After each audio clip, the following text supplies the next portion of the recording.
The Prince by Niccolo Machiavelli. Chapter 20. Are fortresses, and many other things to which princes often resort, advantageous or hurtful? Some princes, so as to hold securely the state, have disarmed their subjects. Others have kept their subject towns distracted by factions. Others have fostered enmities against themselves. Others have laid themselves out to gain over those whom they distrusted in the beginning of their governments. Some have built fortresses. Some have overthrown and destroyed them. And although one cannot give a final judgment on all of these things unless one possesses the particulars of those states in which a decision has to be made, nevertheless I will speak as comprehensively as the matter of itself will admit. There never was a new prince who has disarmed his subjects. Rather, when he has found them disarmed, he has always armed them, because, by arming them, those arms become yours. Those men who were distrusted become faithful, and those who were faithful are kept so, and your subjects become your adherents. And whereas all subjects cannot be armed, yet when those whom you do arm are benefited, the others can be handled more freely, and this difference in their treatment, which they quite understand, makes the former your dependents, and the latter, considering it to be necessary that those who have the most danger and service should have the most reward, excuse you. But when you disarm them, you at once offend them by showing that you distrust them, either for cowardice or for want of loyalty, and either of these opinions breeds hatred against you. And because you cannot remain unarmed, it follows that you turn to mercenaries, which are of the character already shown. Even if they should be good, they would not be sufficient to defend you against powerful enemies and distrusted subjects.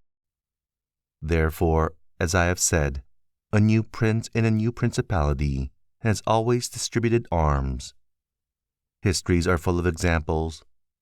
But when a prince acquires a new state, which he adds a province to his old one, then it is necessary to disarm the men of that state, except those who have been his adherents in acquiring it. And these again, with time and opportunity, should be rendered soft and effeminate. And matters should be managed in such a way that all the armed men in the state shall be your soldiers who in your old state were living near you.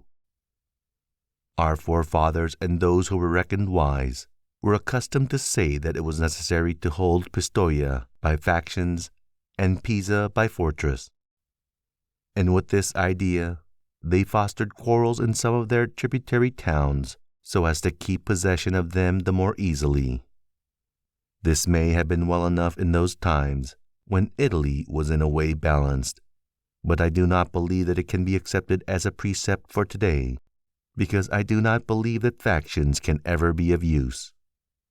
Rather, it is certain that when the enemy comes upon you in divided cities, you are quickly lost, because the weakest party will always assist the outside forces, and the other will not be able to resist.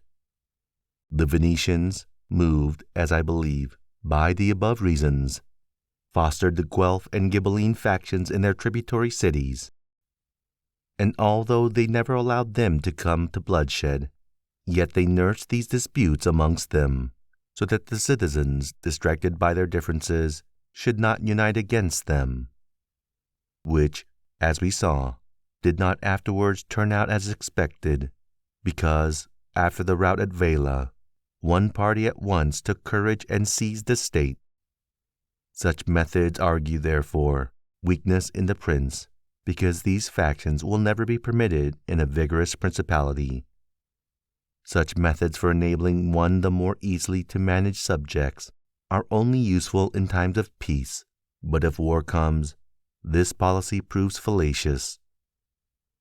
Without doubt, princes become great when they overcome the difficulties and obstacles by which they are confronted, and therefore fortunate, especially when she desires to make a new prince great.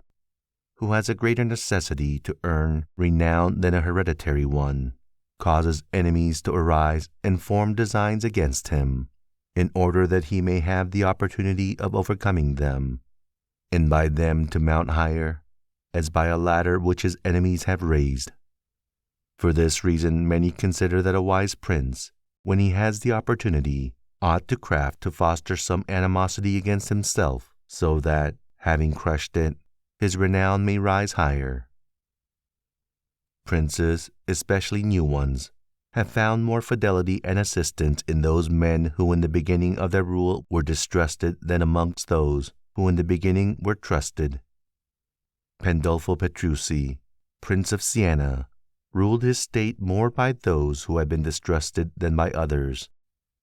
But on this question one cannot speak generally, for it varies so much with the individual. I will only say this, that those men who are at the commencement of a princedom have been hostile, if they are of a description to need assistance to support themselves, can always be gained over with the greatest ease, and they will be tightly held to serve the prince with fidelity, inasmuch as they know it to be very necessary for them to cancel by deeds the bad impression which had formed of them. And thus the prince always extracts more profit from them than from those who, serving him in too much security, may neglect his affairs. And since the matter demands it, I must not fail to warn a prince, who by means of secret favors has acquired a new state, that he must well consider the reasons which induced those to favor him who did so. And if it be not a natural affection towards him, but only discontent with their government, then he will only keep them friendly with great trouble and difficulty, for it will be impossible to satisfy them. And weighing well the reasons for this in those examples which can be taken from ancient and modern affairs, we shall find that it is easier for the prince to make friends of those men who were contented under the former government and are therefore his enemies, than of those who, being discontented with it, were favorable to him and encouraged him to seize it. It has been a custom with princes, in order to hold their states more securely, to build fortresses that may serve as a bridle and bit to those who might design to work against them, and as a place of refuge from a first attack. I praise this system because it has been made use of formerly. Notwithstanding that, Messer Niccolo Machiavelli in our times has been seen to demolish 2 fortresses in Città del Castello, so that he might keep that state.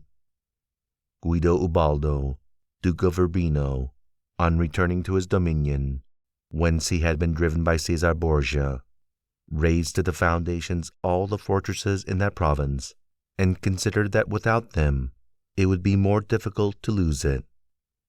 The Bentivoglio returning to Bologna came to a similar decision.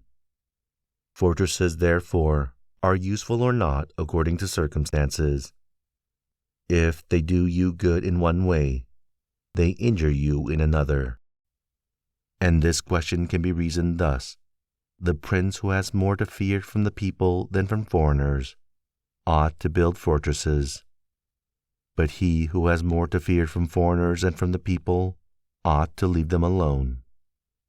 The castle of Milan, built by Francesco Sforza, has made, and will make, more trouble for the house of Sforza than any other disorder in the state.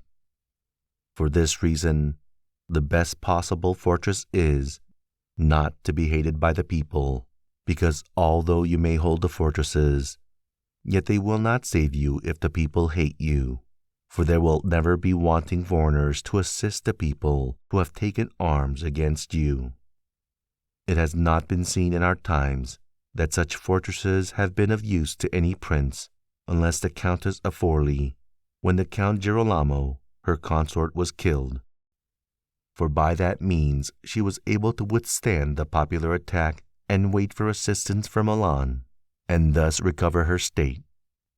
And the posture of affairs was such at that time that the foreigners could not assist the people. But fortresses were of little value to her afterwards, when Caesar Borgia attacked her, and when the people, her enemy, were allied with foreigners. Therefore, It would have been safer for her, both then and before, not to have been hated by the people than to have had the fortresses. All these things considered, then, I shall praise him who builds fortresses as well as him who does not, and I shall blame whoever, trusting in them, cares little about being hated by the people.